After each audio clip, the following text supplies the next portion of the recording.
sestra, Jezus nas danes vabi z besedami: pridi ven. Pridi ven iz svoje varnosti, iz svoje sobe, iz svojega ugodja in stopi na pot, ki pelje v Jeruzalem. Kolikokrat se trudim, da bi mi to uspelo. Da bi mi to uspelo pri domskih dijakih. Toda kaj, ko je to tolikokrat pretežko. In ko tolikokrat tudi sam doživljam razočaranje.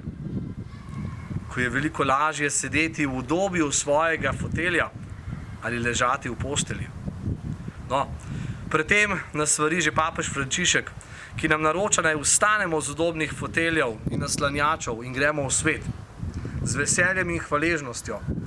In tako bova skupaj z Jezusom lahko prehodila preostanek postne poti. Pripravljena bova res prejeti najin križ in ga nesti za njim. Tudi, ko bo težko. Tudi, ko se bom zlomil. Vedno znova me pretresajo Jezusove solze in ganjenost ob Lazarjevi smrti. A prav ob tem vem, da tudi meni Jezus dopušča solze, ki umijajo mračen obraz, ki se lesketajo v zari velike noči, saj mi je dal obljubo.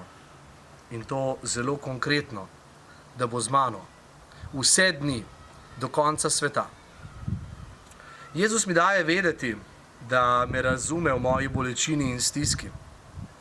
Jezus vidi mojo bolečino, zato se ustavi pri meni. Pusti, da se izjoče srce in mi pokaže moč svoje besede. To njegovo besedo pa bom slišal, če bom znal utihniti in prisluhniti. Dragi brat, draga sestra, sva pripravljena, da v tem tihem tednu tudi midva utihneva in prisluhneva Božjemu povabilu, ki nama kliče: pridi ven.